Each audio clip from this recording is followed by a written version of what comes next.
allegedly showed inappropriate behavior towards underage students at the time. Two of his students were Alan Greenberg, CEO of Bear Stearns, NY Global Investment Bank. At the time, children Epstein and Greenberg became acquainted. So this is how we started to get to, this is, guys, so he started off as a math teacher, right? A crappy one at that. And one of his students had a powerful father, right? So he gets kicked out for poor performance in 1976, all right? And then June 1976, Greenberg offered Epstein a job at Bear Stearns. And this is where he's going to start making that moolah, if y'all know what I'm talking about. All right? He worked as a junior assistant to the floor trader and then later promoted to options trader in special products division, advising banks' wealthiest clients, right?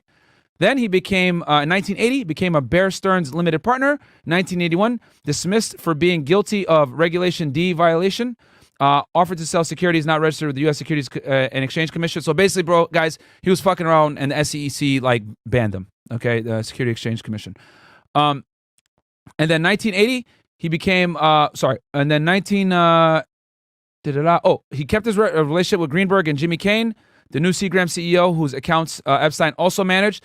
And then August 1981, founded his own consulting firm, Intercontinental Assets Group, Inc., assisting clients in recovering stolen money from fraudulent brokers and lawyers. Would help wealthy clients recover embezzled funds, simultaneously working for clients who embezzled funds, which is kind of hilarious, by the way.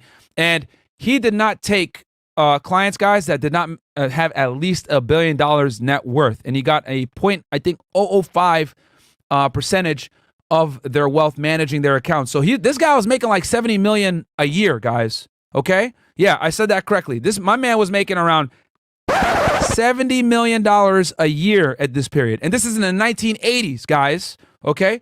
So 70 million divided by 12, okay, is pretty much like 5.8 million a month. And this is in the 80s. Okay? That's like maybe 10 million today. Okay, not 10 million, but that's like maybe 7 or 8 million today, guys. Crazy. So he claimed to be an intelligence agent, possessed an Austrian passport with his photo, but false name and address listed in Saudi Arabia, of course. So Alexander Acosta, who was the former U.S. attorney for the Southern District of Florida, guys, and we're going to talk about that a little bit later as well, that prosecuted the Epstein case, claimed, well, he didn't prosecute it. He oversaw the entire United States Attorney's Office that had the case, the Southern District of Florida here in Miami, actually.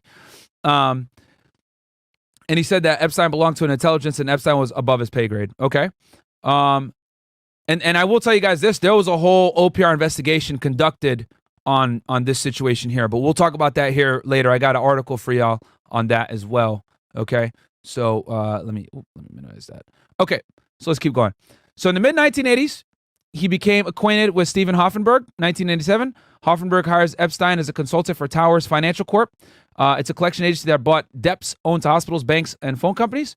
He was paid $25,000 a month and set Epstein up in an office in Manhattan. 1983, Towers Financial Corp closes after being revealed as one of the biggest Ponzi schemes in U.S. history, losing investors over $450 million.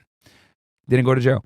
1989, Epstein left the company and was not charged with involvement in investor fraud despite having been involved. 1988, while working at Towers, Epstein found his own financial management firm, J. Epstein & Company. One of his clients was billionaire Leslie Wexner, CEO of L Brands and Victoria's Secret. 1991, Wexner grants Epstein full power of attorney over his affairs. And this is another thing too, by the way, guys. Epstein had power of attorney for a lot of his clients. He didn't have many of them, but he had power of attorney. And what power of attorney, guys, basically acts as is he can make moves happen for the client without them necessarily having to do it, right? So, for example, I bought some properties in Connecticut, right? I gave my dad like power of attorney to sign on my behalf, essentially. So it gives someone else the authority to enact on behalf of you. Okay. Oh, and then Broderick Daniel, $5. Yo, Myron, is she haram? Yeah, she is very haram, guys. Okay, so 1995. Epstein becomes director of Wexner Foundation and president of Wexner's Property and made millions by managing Wexner's accounts. 1995, Epstein moves into Lex Wagner's mansion in New York, Upper East Side, and took full possession when he paid $20 million to Lex for it. 1996, moves HQ of firm to Island of St. Thomas and reduced federal income taxes by 90%. See, I told you, I'm mad. This is what the wealthy do, bro. They always find tax loopholes, God damn it. That's why these guys never pay taxes. And so he had his own island, which also had a bunch of things going down there, if you know what I'm talking about.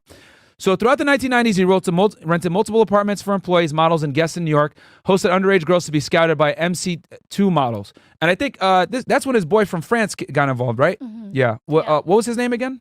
Jean-Luc Brunel. Jean-Luc Brunel, who was also recently found dead as well, guys, recently.